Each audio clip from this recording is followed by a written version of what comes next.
Welcome back, ladies and gentlemen. We're coming down the home stretch here in Kiev at the Cyber Arena. Na'Vi versus Alliance.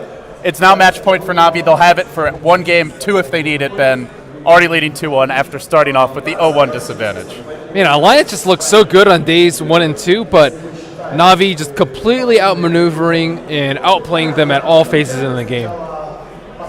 It's actually quite ridiculous. It's just like you can never predict or bet against this team in a major LAN match because it doesn't matter even if they look shitty like the match before and barely snuck into the finals. It's like the switch flips and they just play God mode all of a sudden. What is their switch flip? Being on the brink of elimination? Vodka.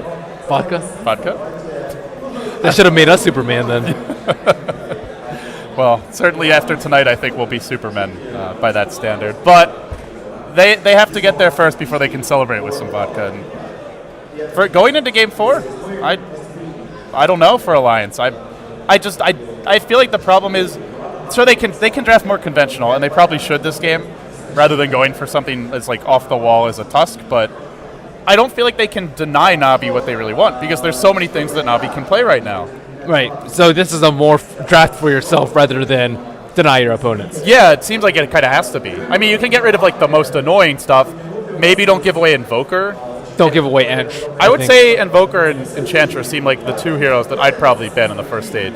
Dendy's Invoker just seems extremely difficult to shut down. He doesn't really make that big of an impact in like a huge, oh my gosh, he just killed 3 people with that. But it's just like very small things with the Forward Spirits, with just having control in mid, putting pressure on their team. Hey, we got to kill this Invoker, or he'll farm a Force. That'd be impossible to kill and get a sheep. Yeah. He gets Sunstrike kills like here and there, and he's just really annoying with the Ice Wall too. So.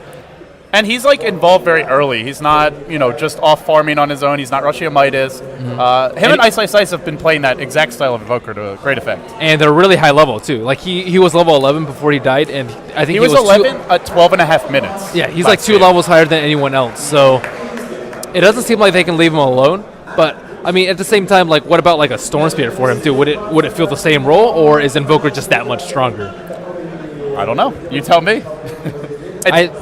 It seems like the Invoker just is more useful, and I mean, Storm had a great start in Game 1, so obviously if you get first blood on the solo mid and it's a DK, you're going to snowball, but I feel like the Invoker could die a few times and still have that impact. I also feel like Invoker is much better at farming and fighting at the same time. Like, Storm, it's kind of one or the other. It's kind of one or the other, right? And sometimes he falls behind, especially if he dies once or twice. But Invoker can always just go to the jungle with his Force Spirits. He can still contribute to fights that he's not even close to with Sunstrike. And Force Spirits is very cheap mana cost. It's 75 mana, and even if you don't go any regen items, you'll still have plenty of mana to fight even with his relatively expensive spells. And the ban's pretty much what we've been discussing. It is going to be an Invoker Enchantress off the board from Alliance, so I like this. At the one point this series, they did ban the Visage, and obviously Kuroki's Visage is strong, but Visage has his weaknesses in the laning stage. Until he hits level 6, until he familiars, he can't do anything to stop a push. So if Alliance wanted to go for like a Pugna pick or even a Chen of their own and apply pressure to towers early, that's where the Visage really does struggle. And this is the opening that we were hoping to see from them earlier. It's the Timbersaw, very flexible way to start the draft. And going to the Alchemist ban from Na'Vi, I feel like they handled it really well in both of those games. Second game, they kited him extremely well. As soon as he popped BKB, bam, Overgrowth. And aside from that, Cold Snap and Ice Wall to keep him in place. And the first game, he wasn't able to do that much either. Carry Alk seems very right now in general. Like he had a Wisp back eat him up too. And I don't think Lotus... And Empower. His item selections didn't seem bad. I was like, oh, he definitely should have gotten this instead. He just couldn't get enough done. It seems like this patch is favoring, if it's going late, you want to have 2 or 3 carries. And, I mean, it's a 50-minute game. Just having a farmed Alchemist generally is not enough. Right. In the Sigma-Na'Vi match, Sigma tried to win with just 1 carry, and the utility from Sheep as well as the damage from the number 2 or the other number 1 role was just a little bit too much. So I think you are right in that the 1 carry isn't just cutting it anymore, even if it is empowered and overcharged. Sounds like a very dangerous drink. Maybe something we'll order later. But Na'Vi, the Visage comes out for them, really strong laning support.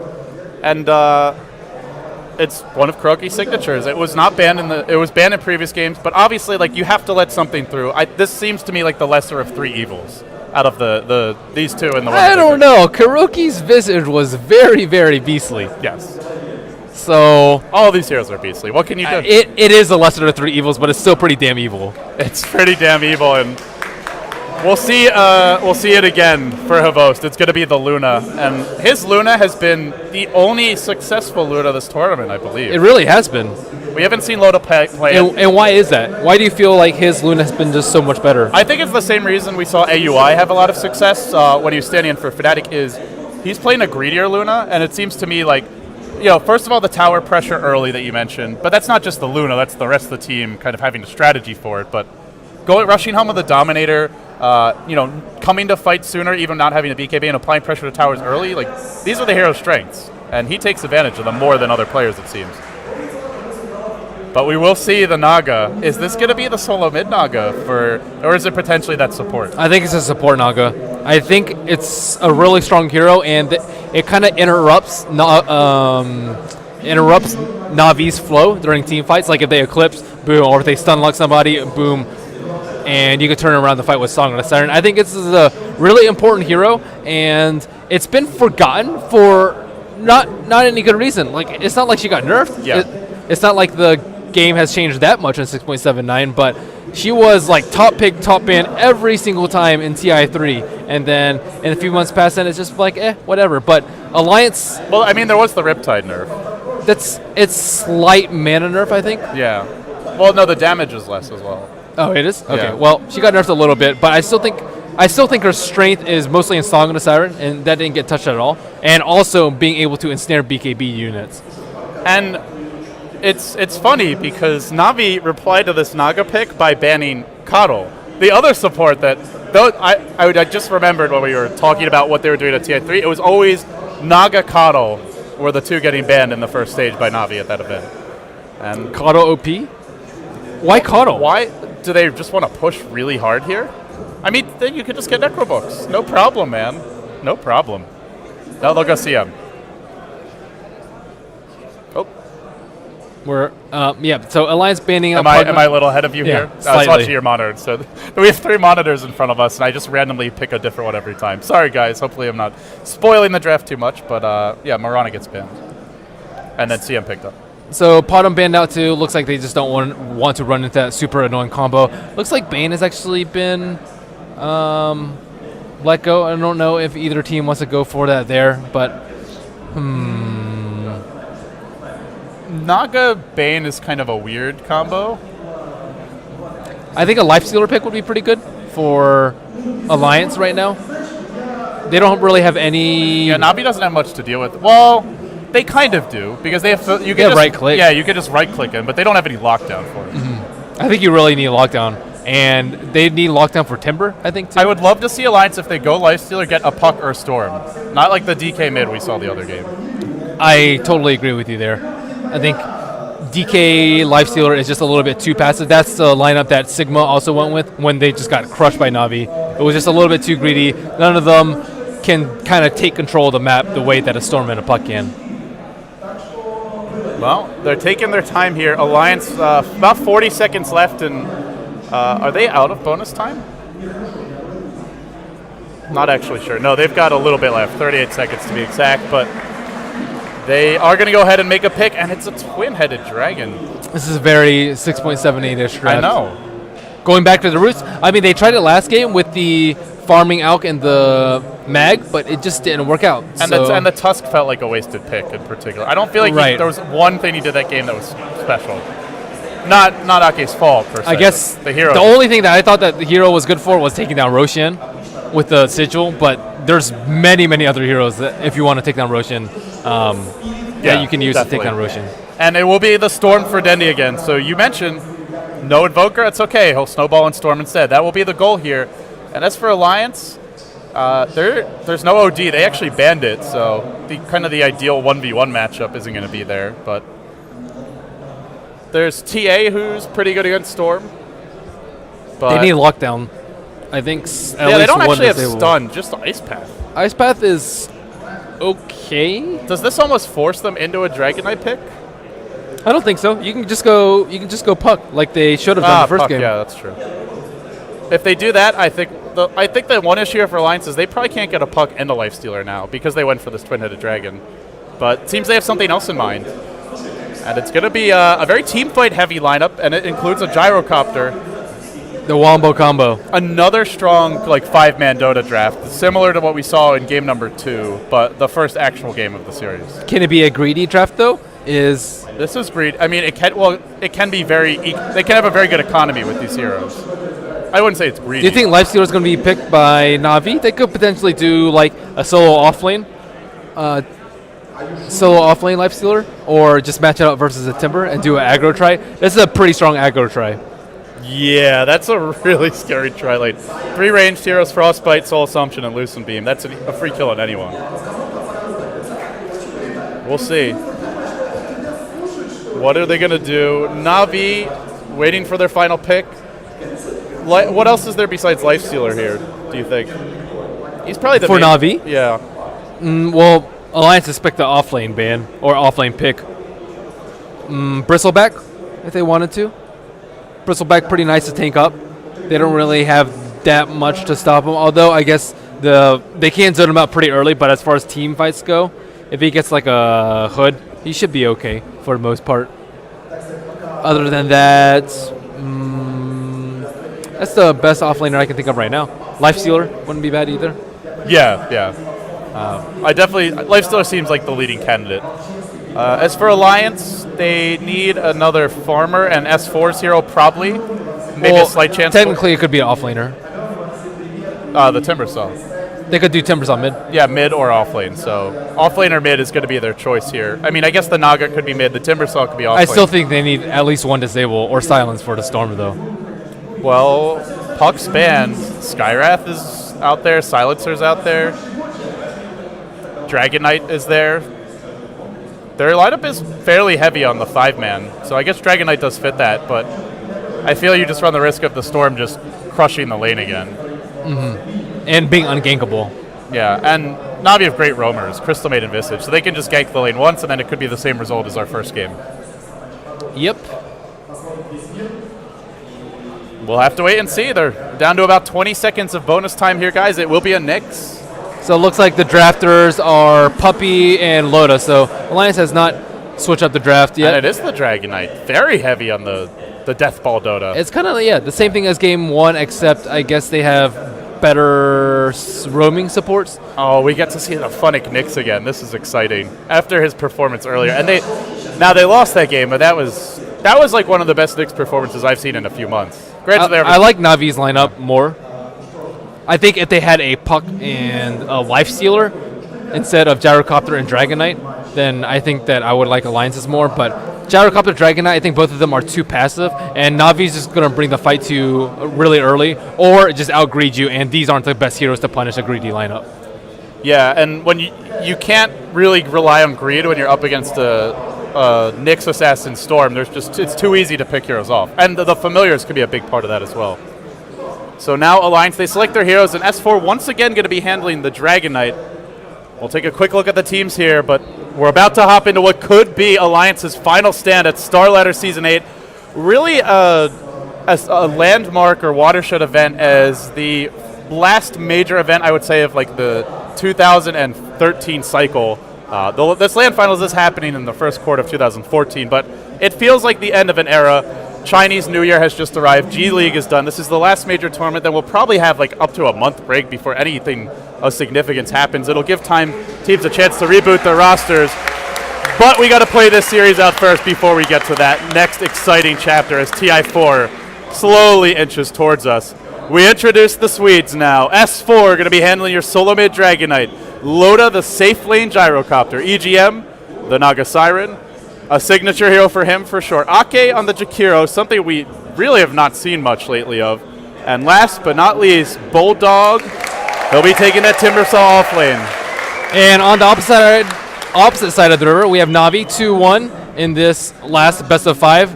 One win away from taking away the lion's share of around $135,000 US.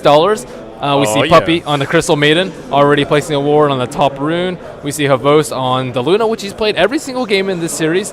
Kuro on the support Visage on the top lane. Dendi on the solo mid-storm. And Funnick on the Nyx Assassin in the off lane with boots first and pulled a couple of tangos. Look at Puppey. He has 1 clarity and he spent... okay, he's got items on the courier. I was going to say, did he pull his entire team? But not the case. Dendi actually pulled Funnick tangos. This is the last time he had a null talisman and he got pulled. Why do you think the change? I'm There was not the same exactly matchup. sure. He also has a magic stick instead of... What? Was he expecting the Naga mid? I guess Riptide so? is really spammable. Or maybe a duel. But, I mean, when's the last time the S4 has not gone mid? I don't... It's a good point. We also need in-game sound. Yeah, sorry about that, guys. We'll have it for you in just a second. There you go. But, yeah, so this means Denny won't have quite as easy of a time winning the 1v1 matchup. But there's always the threat of the roam as well. And so Na'Vi being fairly greedy in the jungle, but it seems like Alliance is saying, you're going to be greedy, but we have good AoE supports to clear out the jungle. We'll just do... They'll go back to classic Alliance Dota, which is stacking, farming, and just being more efficient than the opposition. And already EGM, he stacks the medium camp, and he's going to pull through, denying a ton of experience here, and keeping Funnick out of the lane. Yeah, Admiral Bulldog pressuring Kuroki a little bit on top. And as far as the mid matchup goes, Dendi doesn't have a no talisman, but I think Storm Spirit versus any melee is pretty easy. Yeah. An Alliance, they do have a decent smoke gank available to them. Net's pretty long range, but I don't know if we're going to see them head mid too early. In terms of the off lanes, right now it's a clear advantage for Bulldog, who's already hit level 2, nearly 3. Funnick, he's gotten like 2 creeps of experience. And not stacking Ancients either, going to check the bottom rune. So and Bulldog has 5 last hits. Off lane going Alliance's way. Mid lane, even for now, but probably will go Dendi's way. And I guess it's pretty much a wash to this point. Puppey has a smoke in his inventory. 2-minute rune will spawn on bottom. EGM will pick it up. Funnick does scout it out, though, so he knows the gank isn't going to be happening anytime soon. And Alliance will go back to the bottom jungle. They cleared out the stack, it looks like, and they'll continue to farm. EGM already about to hit level 3. The support's pretty much even. I mean, Kuro's doing a similar thing top. A lot of pulling. He has stacked this camp. The one difference, though, is Bulldog's been able to leech some of this experience, whereas Funnick is just not... It's not the best matchup for him. Pretty much a net, and he's just dead to this tri-lane. Yep. Looking at the early game, yeah, just about a wash, I think, in all of the lanes. Just slight advantage in the off lane, as you said, for Alliance. And as far as the early mid game is going to go, not really sure when Naga and Jakira are going to make a move, but if they want to kill Storm, they need to go before 6, because all they have to lock him down is a Dragon Tail, and Dendi could very well snowball out of control. He's sitting at level 4.5 right now, so if they want to gank him before they have Ball Lightning up, it's a pretty small window. On the bottom lane, Ake just continues to zone Funnick out, who's been thoroughly shut down. Not even level 2 yet. Bulldog 3.5. This is a huge discrepancy between the two off lanes. And it's not like Na'Vi are getting the advantage in terms of the supports. It seems, I guess Ake's a little bit farther behind than the Visage, but it's not awful for him. No, they're actually even in terms of experience, so just a clear win on the sides. Ake also went for a very early point in Liquid Fire, so probably looking to pressure the tower very early, but yeah, Funnick's getting harassed so hard. They reworked Liquid Fire, right? It's not like every... Right, it's an orb now. Is it? It's an actual orb effect. Okay.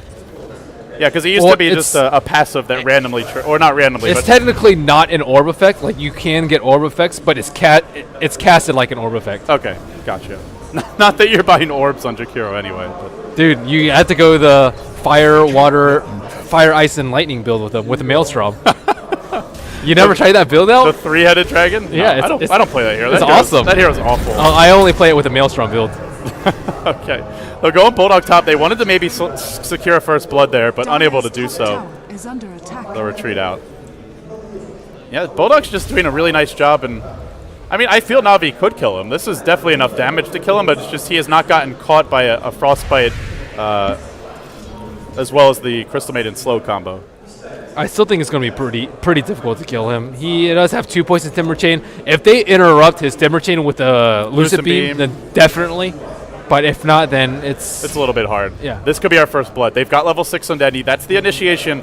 Last time S4 actually got a stun off on him and still went down. He's got really quick reactions, this guy. Man, S4 playing so carefully. I think he senses it. Well, this is kind of predictable from Navi, right? Like, they did this exact same thing just 2 games ago. And it seems he's learned. So far, anyway. Yeah, they might tower dive him, though. No, the smoke's going to dispel. But he still doesn't have vision on them anyways. Had they not been smoked, it still would have been the same thing. Or at least vision-wise for S4. Yeah, Alliance, there's not like a level 6 Onaga yet. Only the Gyro has a TP as far as the other lanes go, so potentially they could have gone for it, but they decided to play it safe. Very nice awareness by S4 there, though, dodging the gank. And I guess a lot of it has to do with this ward too, because he sees that no one's pulling over here, and usually it's Kuro using those 2 left camps and Puppy using the right 3 camps. Yeah, well, they go back to those camps. Dendy now marches forward. This one is definitely spotted. This Observer ward is just out of range, though. Oh, they can't deward it. And Alliance know Navi's coming. Funnick and Dendy will wrap up and head towards bottom lane. They're going to zip just over the high ground. Dendy's in the front lines. He's really kind of forcing the issue here a bit. It's not like a great position to be going for a solo kill. Maybe hoping to find a low HP Naga in the jungle, but he's not going to, and it's a lot of wasted time for him at this point. CM in mid. They may be going on S4 here, but I don't think they can kill him. Yeah, they're not going to try for it. Yeah, he just zips down to the low ground, so Denny wastes a good minute and a half and doesn't get anything accomplished. S4, just the whole team for Alliance, a good combination of warding and just map awareness, keeping them all safe. Yeah, and 2 wasted sentries by Funnick on bottom. Oh, on bottom? They go in, they're diving. Funnick now with the call down. Funnick slow, but he carapaces, and now turns around with a 2-hero impale. This might be first blood the other way. Loda's low. Loda, one more nuke, and he will fall here. He tries to TP juke in the trees, but they get off the frostbite. Loda's dead, trapped and brought down. Almost made it out because of a great ice path from Ake. The idea was there, just couldn't quite execute it perfectly. Yeah, he almost got it on the Crystal Maiden, though. But that was mid lane, so close. Dendy goes in. He does get Dragon Tail. I think nope, not with the bottle charges. Not enough to dive this, but he does force a TP. Almost got another kill for Navi. That was just great play by Funnick there. So patient with the Carapace. Yeah, and then into the 2-man impale. That was very, very well played. His Nyx is really scary right now. Might be the best Nyx. I mean, outside of FY's, but he's playing it off late too, which is not easy. Not easy at all. Now he almost has Arcane Boots. He's doing very well in terms of leveling, although not quite as high as Bulldog.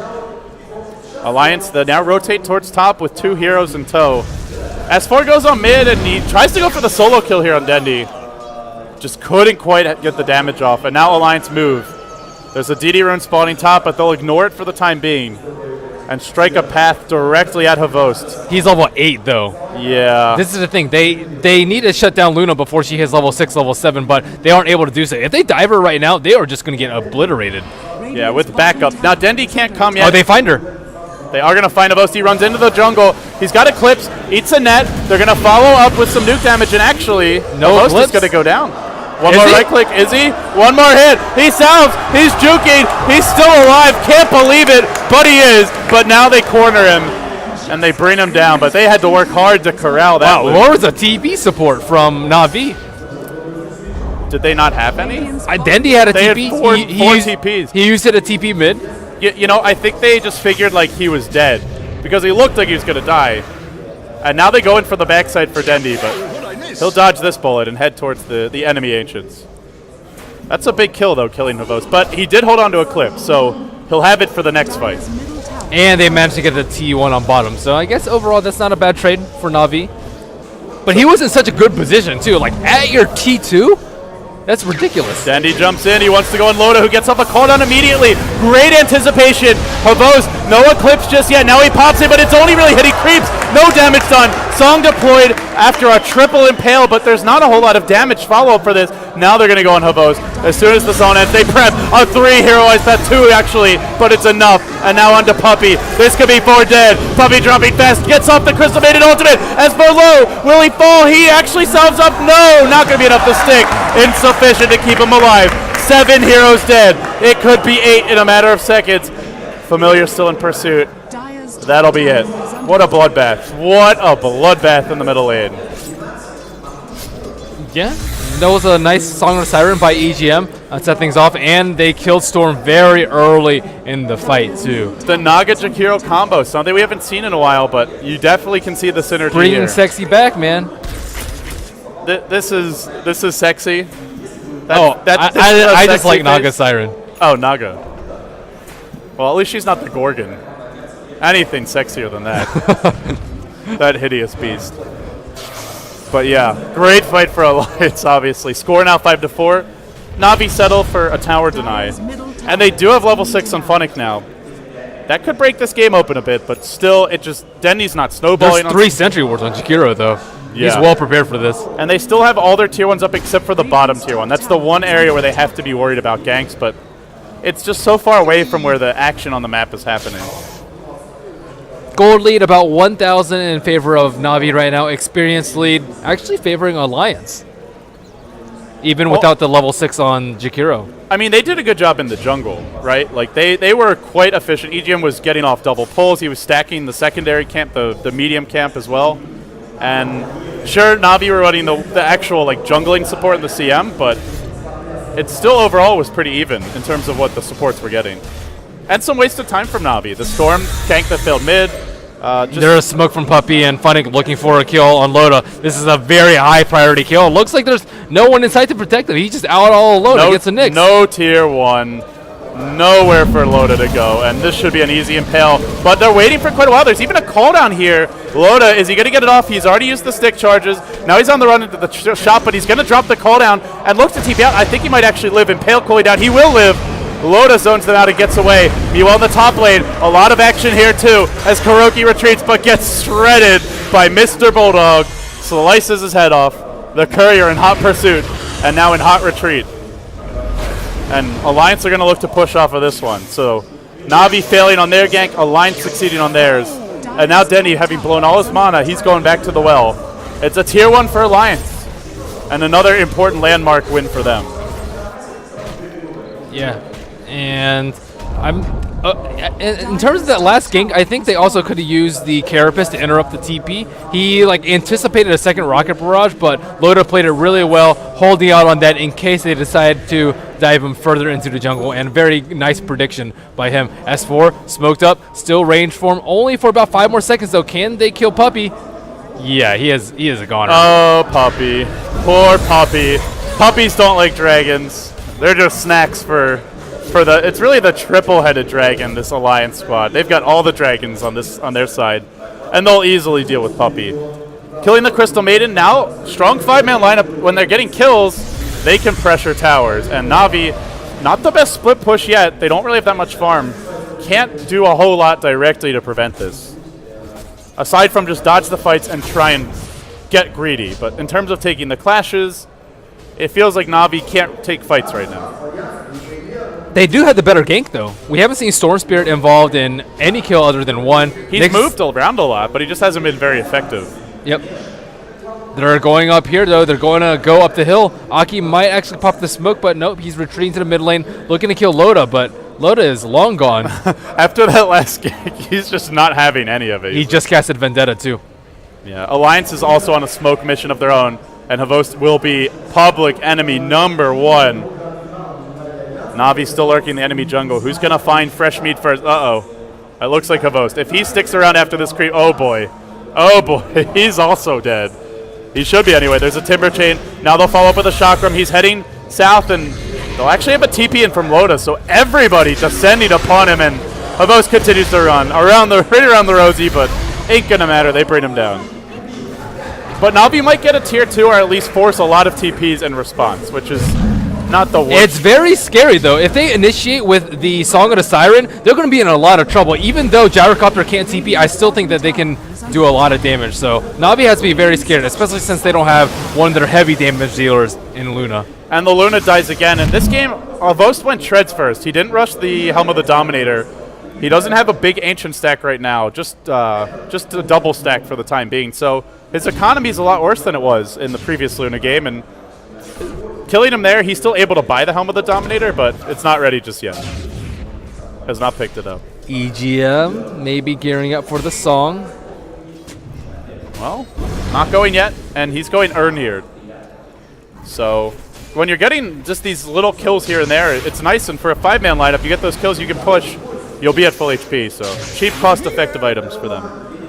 Dendi also can't feel invulnerable when he's split pushing the side lanes. If they set him up with a Song and a Siren into a Ice Path, they can easily kill him. Or if Dragon Knight gets a Shadow Blade, but it looks like S4 is opting for a Black King Bar as his first big item. So it looks like Alliance, yeah, they're not just going for the one, they're actually going double BKB, and eventually maybe we see Bulldog get one as well. What did Na'Vi do against BKBs? They don't have that much physical damage yet. They have to get the jump on them before they pop BKBs. Nyx Assassin is decent at that. Actually, he's really good at that in case they're farming, and Storm Spirit is okay at it. But yeah. they mostly just haven't been able to capitalize on their heavy gank lineup. Storm Spirit and Nyx Assassin should be very, very effective at making Alliance not able to split push, but Loda's been doing that for much of the game. Yeah, it's like Alliance can just send 2 or 3 heroes to one place, and it seems like Na'Vi can't fight those heroes. So Alliance can defend, and they can split push. I mean, we see 3 heroes bottom. Na'Vi not even bothering to mount a defense. They'll go for the tier 1 mid. Good trade if they do it, but no, it's definitely a trap. EGM struts up with a song. Now they follow up with a Macro Pyre, as well as an Ice Path. That clips 2. Make it Karaoke down as well. Alliance just ruthless. They slam the jaw shut right on Na'Vi's ankles. And that's got to hurt. Dendi looking to backdoor to tower, though. Maybe? No? No backdoor? It's still not in deny range, and there's actually no glyph, but he's not going to kill it in time, I don't think. He'll head towards mid. He has a regen, so why not? Well, we'll have to ask Dendi after this game if we have a chance. He's spotting some heroes on the way out. Focuses S4. They've got into clips here. Good positioning from Avos, but he needs a few more beams. They do get the kill. And Eclipse for a Dragon Knight. What a great play by Dendi right there. Yeah, going for the backline heroes, using the Remnant in the tree line to get the flying vision. And right as soon as they retreated. And they're not done. He's going on to Loda now. Does he have an Electric Vortex? I think it's still cooling down. No, it's available. But he's surrounded by quite a few. They're chasing him. Space being created while they take the tier 2. Or the tier 1, rather. Or are they? Havosta's just chasing for kills. Dendi, zipping in. Going for your Jakiro. Oh, he could have gotten the kill, but would have died for it, perhaps. The tier 1's still alive. They could have just gone for this while Dendi was off chasing. Or being chased. Well, they get it anyway. Radiant's middle tower has fallen. A nice tower claimed by Na'Vi. Score 10-5, but it's actually almost dead even in terms of gold and experience. Alliance sitting on like a 1k gold lead and a 2k experience lead is a decent advantage. Looks like the 2 heavy farmers on the side of Na'Vi, the Luna and the Storm Spirit, are actually both going for BKB rushes, which is somewhat questionable versus a Naga Siren. I think it's fine for Dendi because he can't afford to get Dragon Tailed, and he can zip out even if he gets netted. But for Luna, if she BKBs and she gets Song and Focus down, then it's going to be a 4-on-5 fight without Luna, and it might be better for him to go like a somewhat tankier build with the Helm of Dominator first so that he can actually fight if he gets BKB'd and still load out. Yeah, and not isolated during the song is the other big thing. Right. So I'm a little bit worried for Havos in this game. 0-3-3, not the same as his first 2 performances. It doesn't look like he's been stacking the Ancients. Yeah, he didn't actually go for the Dominator. He just sat on the Mask of Death. And we'll farm a stack now, maybe makes one more. Meanwhile, Bulldog has built a Vanguard. It was on accident. Yeah, he's got to disassemble that right now. That's really annoying when that happens. Yeah, well, at least they changed it so that you can... So you can disassemble it. Yeah, that was really annoying before. It's like you're trying to build a Vlad's and then you get Tranquil Boots. You're like, what? Ugh. Facepalm moments, for sure. Yeah. Especially with the new Tranquil Boots. Yeah. Oh God, they're the worst. I'm stuck with these green things. I still have to talk to AUI. I want to know why the Death Prophet Tranquil Boots. I guess it helps you just like run around while your ult's on if you're not taking damage, or maybe move from lane to lane. But did you see that? Yeah, I saw both of them. Yeah. It was like, that was I just don't like Tranquil Boots on anybody. Yeah. Maybe Crystal Maiden or a couple other supports. Or maybe Lich. Yeah, it's. But that's about it. If you could disassemble it, I think it'd be a lot better. It went from like the most broken boots in Dota 2 to probably the worst boots. They are the worst overnight. Best boots, Boots of Travel, of course. Yeah, number one. Easy. You should always rush Boots of Travel whenever you can, guys. Every single time. Every hero. Little nuggets of wisdom from Merlini himself. It never fails. The double BKB's out for both teams now, and there will be a smoke from Alliance. They plot their course, and it will be towards the northern quarter of the map. Will they find an opening? They've got a Song. EGM is getting tanky with an Ogre Club up already. We could be seeing that Heaven's Halberd build again. Very irritating, and now actually secures a gem. Farmed Naga with an early gem and a point in mirror image. Just so hard to ward against. She has a lot of HP too. I know that Navi wants to kill her early on in the fight, but she has 1300 HP. Oh, Navi just barely dodging a bullet. Alliance, they peek around the corner with an Observer ward. And then they plot in, but they still have not found a hero, and Navi will be retreating out. Actually going for a Roche or just another smoke gang. Admiral Bulldog's going to reveal their position. Shows himself mid, and now they show a few mid. Navi clearly knew there was a gank through their own jungle. They were drawing on the map to suggest it, but they dodged the gank, and now they back off. They barely dodged it. EGM doing some scouting duties with his newly acquired gem. It's dead even, by the way. This game, at one point, Alliance held like almost a 3k gold lead, a 3k experience lead. And Navi have really struck back. They've made it an even game, at least in terms of those departments. Now they'll work on S4 a bit, chipping away at him, but he's tanky in the front lines, and there's that Naga turnaround backup to be worried about here. How do they find a way into this fight? Havos does have Eclipse, it's level 2. But S4's a little bit low, he might get jumped on. Yeah, they're going to go in right now. They start with an Impale, and the call down comes through. S4 low, but not dead in the Song. Used to turn the fight around, but it's also wasting Lotus. Precious BKB seconds. Bulldog's there. Ice Pass there. They've caught one, but Avos pops the BKB. Pops the Eclipse. Another two-hero Impale from Funnick. Boy, is he delivering or what? Now they zip forward. It's 4 dead. It's around. They're overrunning Bulldog. He tries to zip away. He may escape. The crowd's going nuts. Bulldog's going to fall, I feel. One more nuke. Pull him in. Braid him down.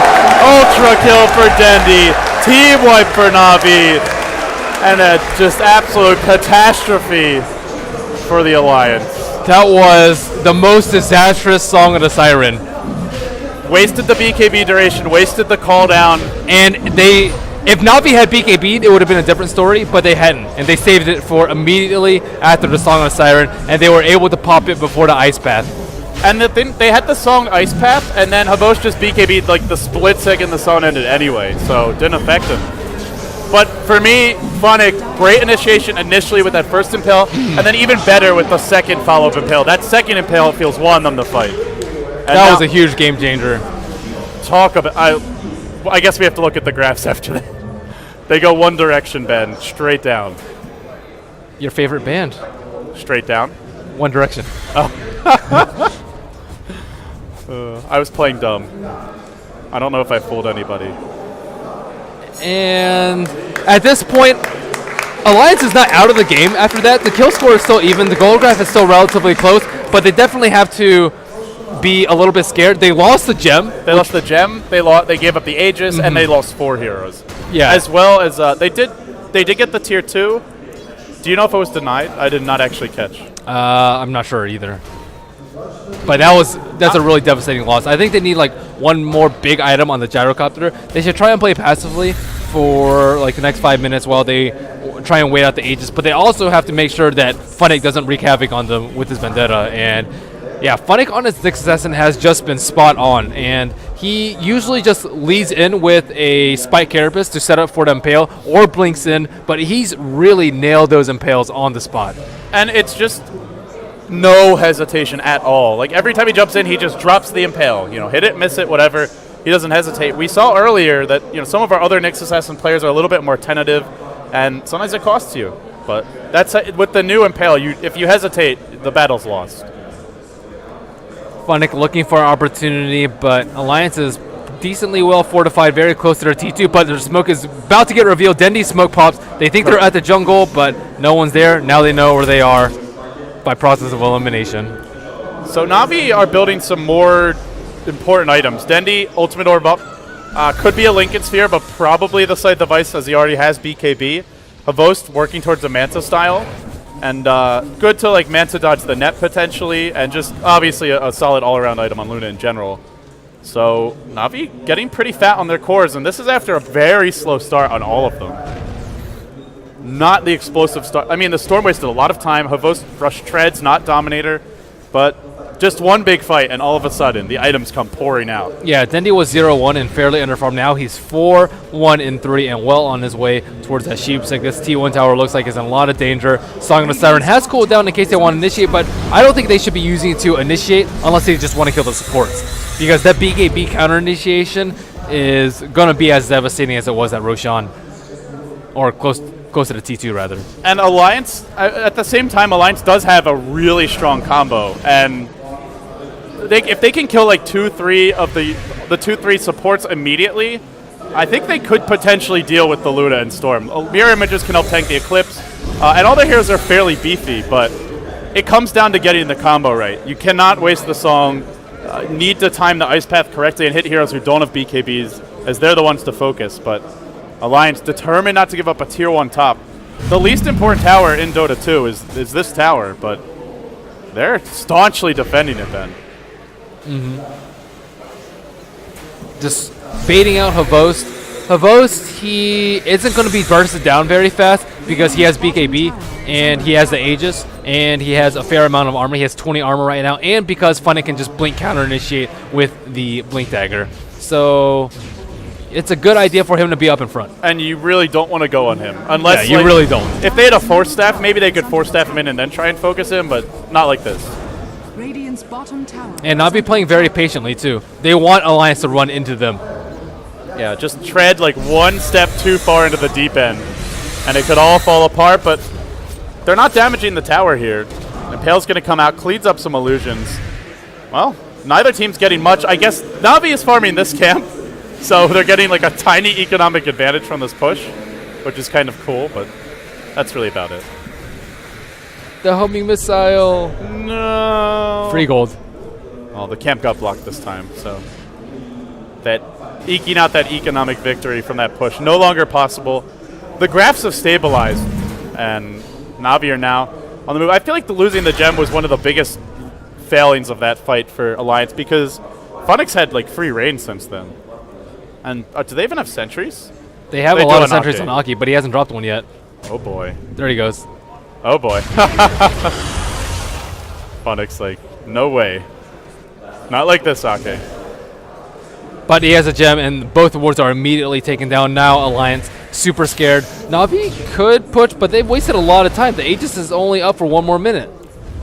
Have they gotten enough, though, just in terms of farming and shutting down Alliance? It's not like Alliance is getting anything during this time. No, it just really depends on how the BKB and the Song of Saturn plays out in the team fights.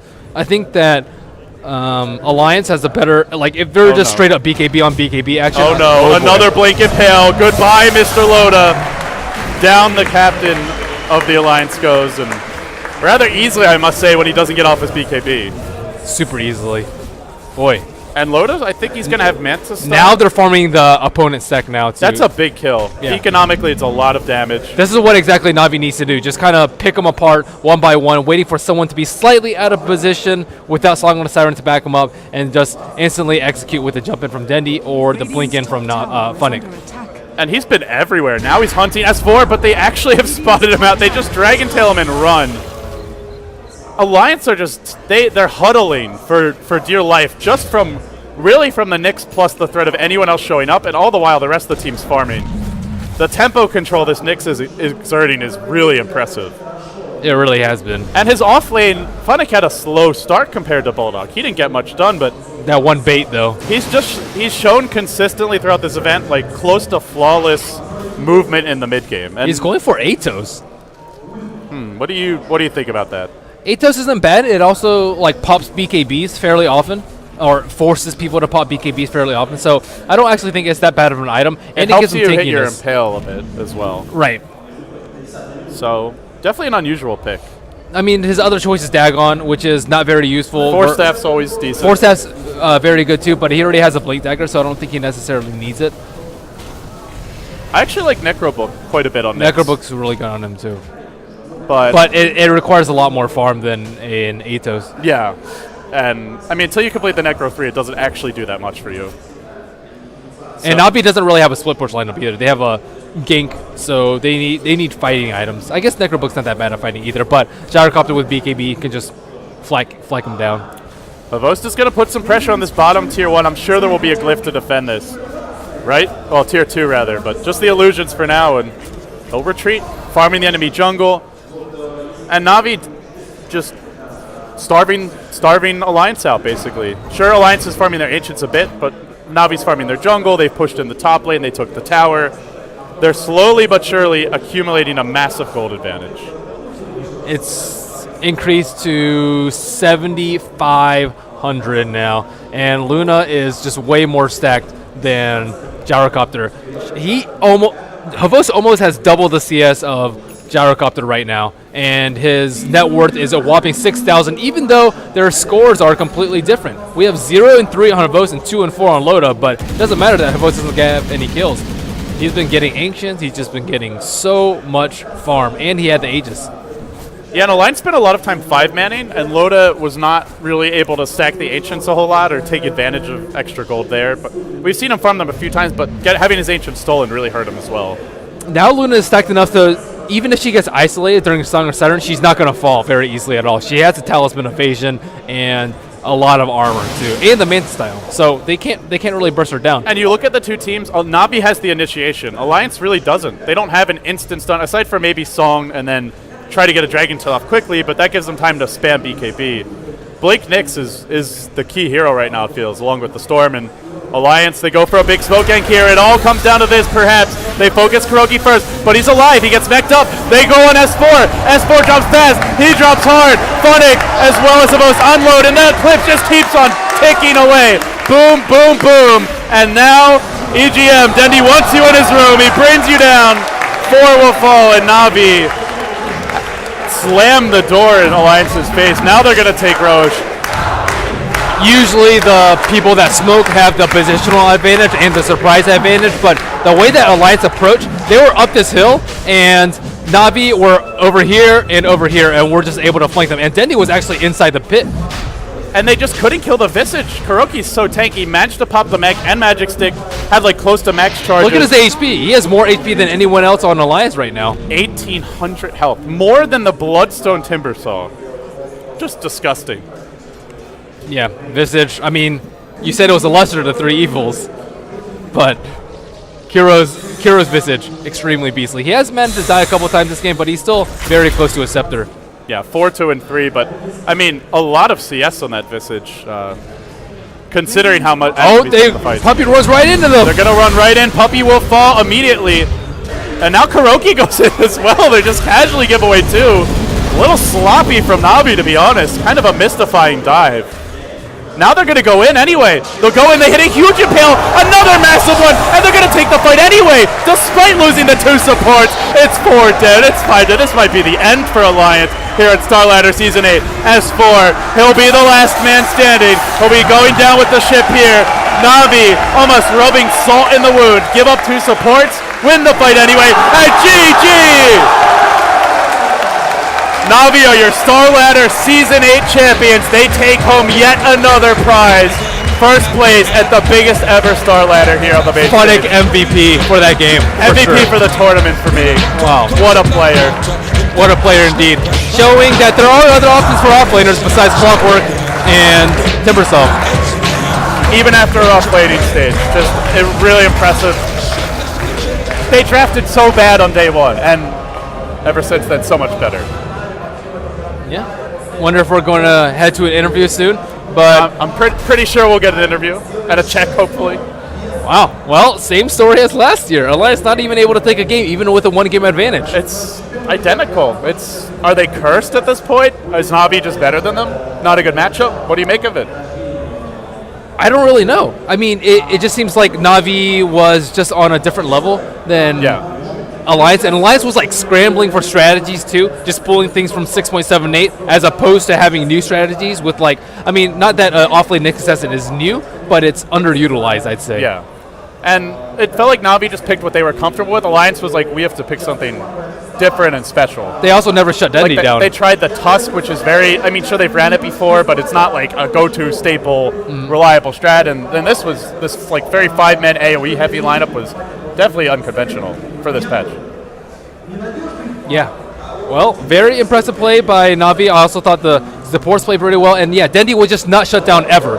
His Invoker, his Storm Spirit, in both games, just kind of left untouched, unscathed. What more can you say about this team? I mean, they had a 3-day boot camp, then they showed up and they got crushed on day 1, and they win the whole event anyway. It's like the only team that does this, it seems, like constantly winning from the losers bracket, or at least making it back to the finals. Yeah, they performed tremendously well under pressure. It's been a hell of an event so far, and they're celebrating on the stage. I think this, I don't know if we can go to this. I guess it's in Russian, probably. Ah, well, what can you do? Hopefully we'll get something in English later for you guys, but this is pretty much the last major event of 2013. Even though it's technically January, most of the season was in December, and now we enter potentially a new age. Maybe we see 6.80 soon. We're going to have a break in Chinese Dota, probably the Great Reshuffle coming. We may see some changes in the Western scene, so it's been basically a great year of Dota so far. Looking at some stats, which I'm not terribly fond of. If you guys do speak Russian, by the way, you should be watching the Russian stream because they're doing an interview on stage. But do you think we can't translate? What do you think were Alliance's biggest mistakes overall in this particular best of 5 or best of 4 or whatever? I think giving like game 1, I didn't like the draft that much. Okay. Just giving away the Enchantress being the main thing, and also not banning Bane and going for the Rubik instead. Seemed like the Bane would have been the much scarier hero that game. But I think the other two games was mostly just an outplay from Na'Vi. Just played better. I played really well. They were on fire by the end. There was like that one casual feed where Croaky and Puppy just ran in and died, but it was apparently a tactical feed. I know, Funnick just blinked in and... Yeah, or it's like, well, I'll hit another 3 heroes again. Why not? Average impales per, or average heroes hit per impale, probably like a little over 2. Now that's a cool stat to see, right? Average heroes per impale. That's a meaningful stat. Average creeps per impale. Yeah. Well, hopefully we'll have more of that for future seasons with K-pop Tosis getting involved. But first time in Kiev, Ben, it's been a wild ride. It's been a lot of fun for me. Yeah, congratulations to Na'Vi, our winners, and all the fans are really, really excited. All of them are standing up, cheering for them, listening to what's going on in the background. I have no idea what's going on. Something in Russian, and it's making people happy. They probably said free vodka for everyone. Na'Vi's buying. No. It was, I mean, a very large prize pool. I think it was like 80,000 for first. Yeah, it was no, like 60? Over 60,000. 135K total. Everyone walks away with something though. It's like, I think it's like what, 60, 40, 18, 12. Something like that. That sounds about right. Maybe it's like 20, 12, something in that area though. But everyone's been really friendly and hospitable. Ukraine's an awesome place. Yeah. My first time in Europe, but it's been a blast, and huge thanks to Starladder for bringing us here. And thanks to all you supporters for contributing to the prize pool. Yeah, it started off and watching the stream. Started off as 50,000, which was already over double the previous season, and it ends up being 6 times the original prize pool, or 5 times rather. 6 times. 22 to 130. Yeah, about 6 times. Well, that's huge. Dota's getting massive. And from what I've heard, there's much bigger tournaments planned for this year. Not just from Starladder, but I'm a rumor monger. Yeah, Spill the beans. No. And that's not a surprise. I mean, obviously these events are doing great. We had a huge turnout on the English stream. The Russian stream I think that was broke 200K, which is just absurd. So, all around, Dota fans, they tune in for Na'Vi vs. Alliance. Yeah, much thanks to the Starladder crew, too. They made sure the event ran smoothly and on time. We didn't really have any delays in this tournament, very surprisingly, or there was like a pause here or there, but pretty much like, okay, we're going to start now, and we started. Yeah, makes our lives a lot easier. And Dota 2 didn't go down, fortunately, so thanks to Valve for... What do you mean? There's no patch in the middle of the finals? What tournament would that have happened for? Never heard of such a thing. It's happened for a lot. Yeah, I know. Being sarcastic. But, yeah, it's been great. Any closing words? Congratulations to Navi, and, I mean, really all the teams. Sigma, I think, like, Sigma, for me, is the team that shows the most potential to grow. Even losing to Navi, that game, too, I felt like they really had it in the bag. But I hope a team that I'm looking forward to seeing more of. I feel like that's like the performance, when you were a little kid and you were in baseball, it's like the most improved award. Most improved player award. Yeah. You wanted the MVP award. You you're wanted like, the MIP. It doesn't have the same ring to it either.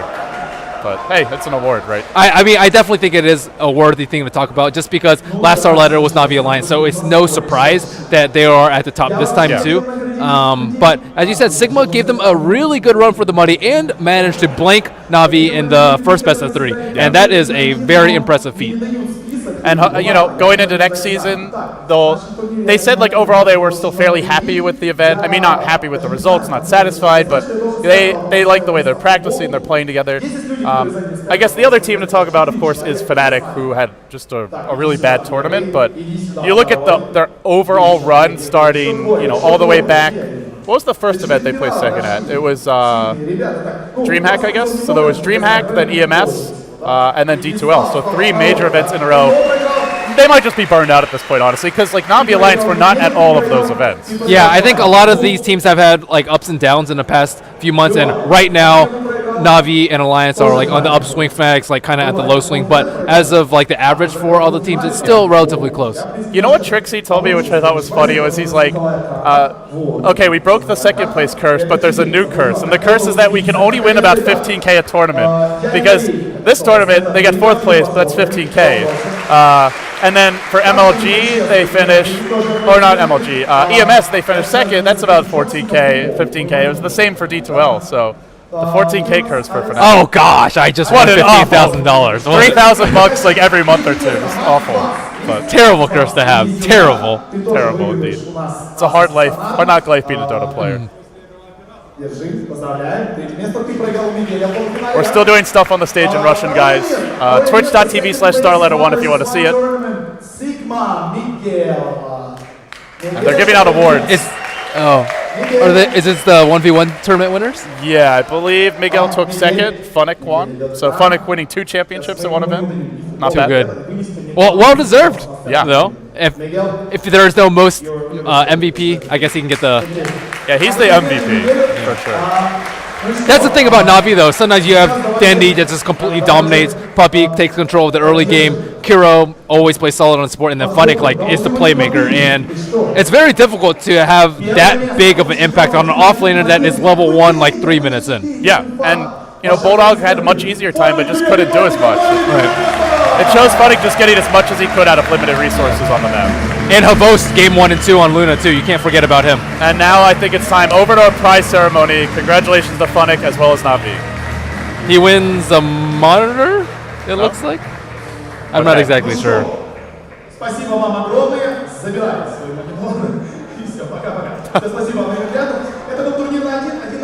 Get off my stage. That's my subtitle for Villat. Yeah. He's like, we have other business to attend to, guys.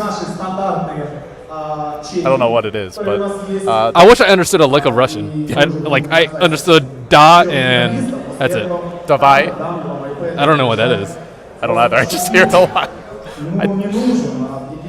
You need to hire a Russian broadcaster. We're useless. We've had a few people offer us to help translate, but it's really hard to do live translations when it's someone else who's just constantly speaking in Russian. They do it for like...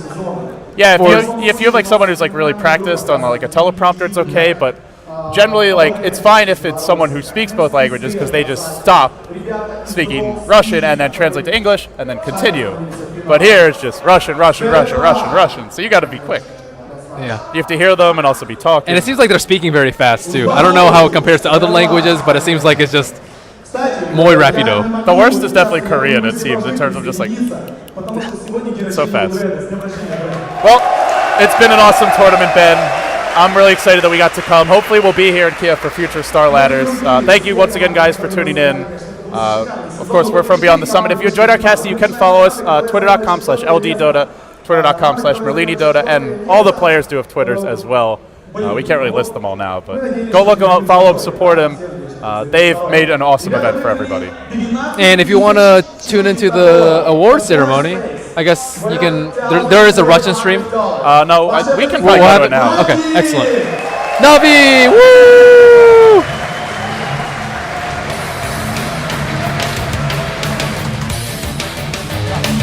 Come on, come on, come on.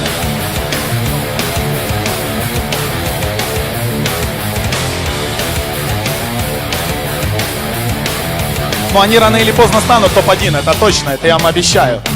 Еще раз ваши аплодисменты. Фнатик, 4 место, $12 400 США.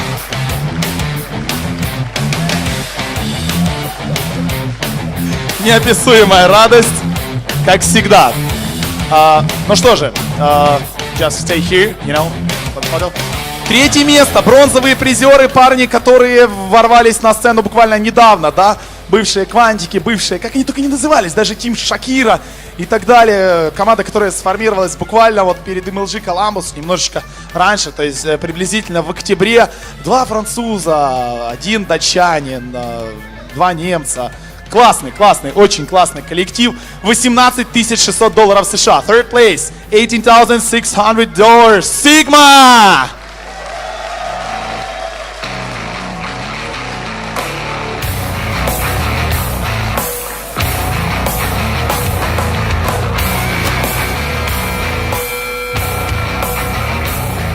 Еще раз ваши аплодисменты. Сигма, $18 600 выигрывают ребята. Огромнейшие бабки я тут отдаю. Но не только я. Ну что же, дальше я вот на эту часть сцены перейду, потому что они вот там сидят и будет как-то вот неудобно. Второй раз я их называю вторыми с конца, да, то есть предпоследними, потому что второй раз подряд они занимают второе место. Ну, они все равно остаются чемпионами мира и останутся чемпионами мира еще целых полгода. До следующего интернешнала как минимум.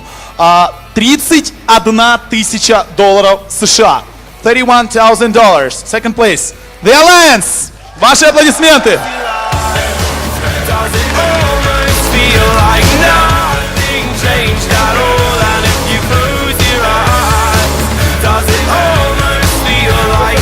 Аплодисменты еще раз, Альянс. В принципе, цифра неплохая. $31 000. Как я уже говорил, можно купить себе несколько ланусов и открыть такси. Ну что же, еще раз ваши аплодисменты от Альянс. Ну и последняя моя фраза, наверное, в этом сезоне уже, потому что после этого мы, наверное, помашем нашим людям в интернете и останется только разыграть iPad. Чемпионы Старладдера, 6-кратные чемпионы Старладдера. Любимая команда, конечно, вас всех. Ребята, которые выиграли... Сколько? Вот, я вижу. $62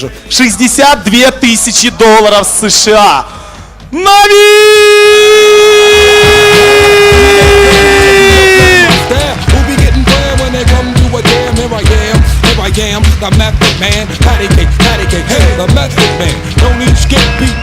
Ну, отскандируйте же им, чтобы они знали, кто они. Нави!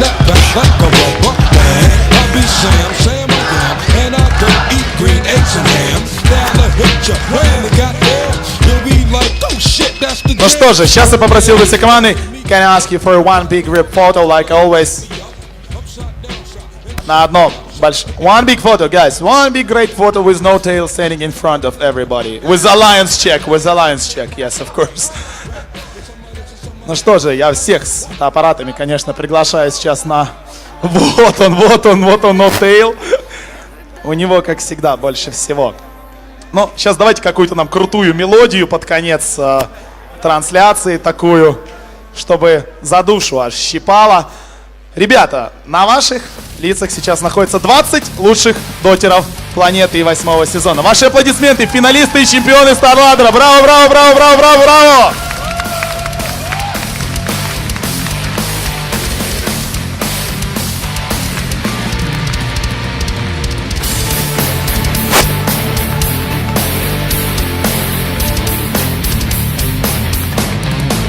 Ну что же, thank you guys, see you next season.